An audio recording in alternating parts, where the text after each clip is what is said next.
So you want to be a hero? Well, that doesn't happen overnight. You need to journey into the unknown, build character, have a few adventures. But don't worry, we'll get you started on the right path with some epic pop culture gear. This month is Journey.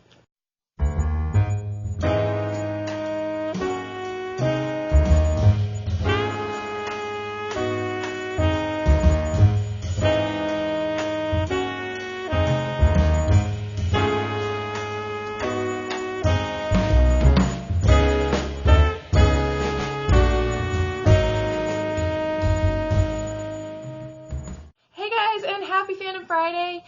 Since it's well past the 20th, we can talk about Loot Crate's new theme, which is Journey. This will be July's crate, excuse me. I think it's July. Sorry, we are so far behind in crates that I don't remember what crate we're on anymore. So, this crate, we're looking at Spider-Man pretty much exclusively. As you guys know, Spider-Man Far From Home is coming out. This is the newest version in the MCU where he now has to deal with all the repercussions of Endgame. So what happens now that all of those things have happened, and I'm trying to remain spoiler free even though that movie's been out for a little while. So you guys know Iron Man has died, Captain Marvel has gone off to save other planets. Captain America has now passed on his shield. There's a lot of stuff that happened, and now Peter needs to figure out how to save Queens from all the other evils that are happening in his world. So with that movie coming out, it's probably one of the bigger things. Now, Loot Crate's been doing this thing where they're releasing one image of one of the items. So, for example, I think it's Toy Box. They released, it's apparently a dice roller, so that's super cool. We'll see if it actually comes, because you never know, maybe they're throwing us a fluke. From what I can see on the website, the t-shirt is going to be Spider-Man, and it looks like a postcard from Queens, so it's super cute. We'll have to see if it's wearable. Alright, the other things in the classic Loot Crate that are advertised are Scooby-Doo, Fallout, and Farscape, and I'm kind of excited about this. Scooby-Doo is one that I have been watching for a very, very long time, and of course there are adventures and character buildings and lots of reveals, so that one will be interesting. Fallout is a game where you are a vault hunter. Everybody gets locked in a vault because of a nuclear holocaust, and then you have to go out and build your character and figure out how to survive in this world where there's near nothing. So again, building character, going on a journey. The last one is Farscape, and I'm actually kind of intrigued by this because I have watched Farscape for a very long time. It intrigues me that they picked this. It's an Australian-based sci-fi show from the early 90s, if I remember right, and it's an amazing show, but most people that I know of have never seen it, so this is kind of cool, and I don't know what kind of loot they'll find for it, but I imagine there's something. Alrighty guys, so I figured we'll talk about Farscape for a little bit, because I feel like it's the one that most people don't know, though I did look it up, and whoever is reviewing it really loves it.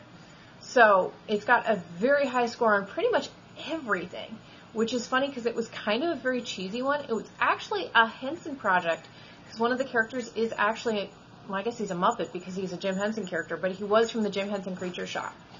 So the story is about John Crichton, who is an American astronaut who's on an experimental mission and somehow manages to slingshot himself out of our galaxy.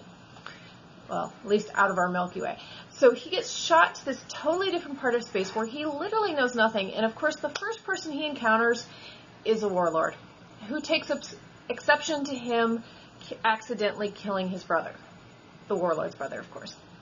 Which is a total problem. So this guy is mad at him for pretty much the entire series for killing his brother. Now John ends up in Peacekeeper-dominated space, and Peacekeepers are less Peacekeepers and more evil empire. They are very big into brainwashing and doctrine, and the people that are in this area do not really think things through. They are really good at following orders, but they don't usually think for themselves. So John ends up on a prison ship named Moya, who is a living ship and has been captured by the Peacekeepers and then is bound in various different ways to be subservient to the Peacekeepers, and is a giant ship. So think Star Trek or Firefly, big ship in space, except she's alive and keeps everybody inside her alive, but it's not like a Jonah in the Whale kind of thing. It looks like a ship inside, but it's a...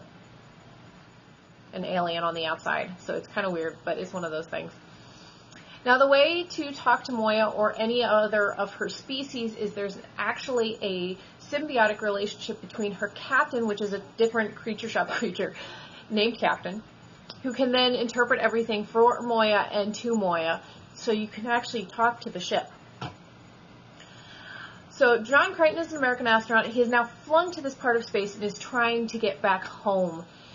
And it's just, that's pretty much his mission throughout, is to find his way home, but in the process he ends up learning about everybody's plight and is trying to help them.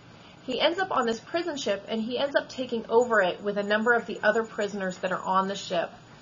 The first one is Kadrago, who is a warrior class species. They're kind of like the Klingons in Star Trek, where they're very honor-bound. It's very about family honor and family and, you know, being a good strong man, warrior kind of thing. So he has actually been dishonored, which is why he's been captured by the peacekeepers. So he is trying to get back his honor so that his family can continue to grow.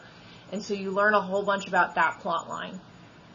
The next one is Zan. Zan is a political prisoner for her beliefs. She is a priestess of, I forget what religion, but basically she is a very, very old being, even though she doesn't look it, and is kind of the stabilizing factor between everybody, because of course nobody understands each other for a good long time.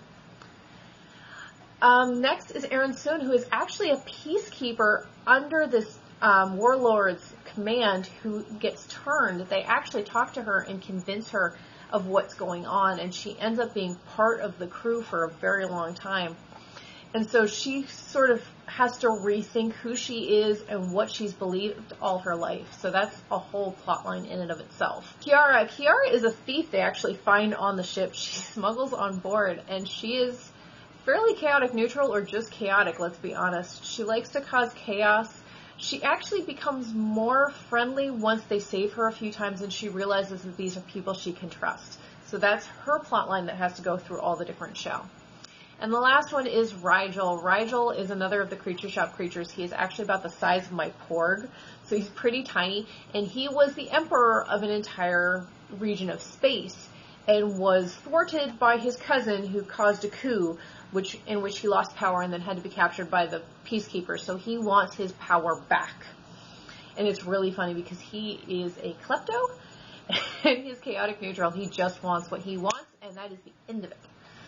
So it is a very fun plotline as you watch these characters grow to be more of a family in this ship, and all of their different plot lines throughout as they grow to care for each other and learn about each other and grow as characters. So these are not one-dimensional characters as you see in some other ones. They are definitely worth the watch and very, very interesting.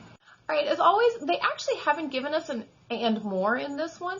Now, if you do go to the DX crate, they're offering Spiderman and Robotech, and I don't know a whole lot about Robotech, and that one says and more. So I don't know if we'll see anything from Robotech in the classic crate. Now, Loot Ware has a whole list of things. I know they have Spider-Man, and they have Fallout for their t-shirts. They advertise socks being Speed Racer and Hobbs and Shaw, and I'm sorry, I have no idea what that is. There's going to be Toy Story 4 underwear, which I guess that has been a journey going through Toy Story. And last, the For Her item is from Steven Universe, and that's not one I have seen. I haven't seen it, and I know bits and pieces of it. I think I need to get into that one a little bit more. I know it's about a boy who goes through a journey and meets all kinds of different characters and creatures, and I've seen a lot of them at Comic-Con, so I guess that's one I really need to bone up on a little bit. So that's pretty much it. They've given us a lot of information this time, and here's hoping they actually come on time.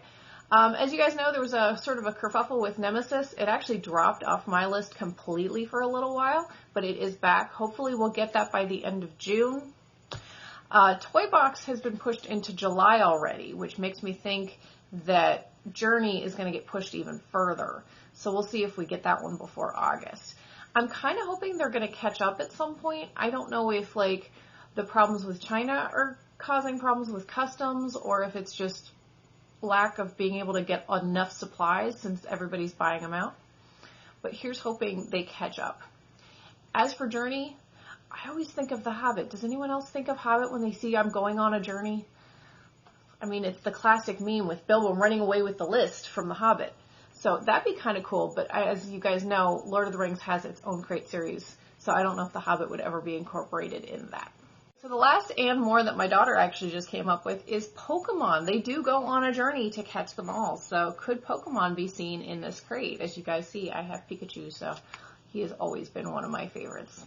Alrighty guys, so that is all I have for you this week. I'm kind of excited about Journey.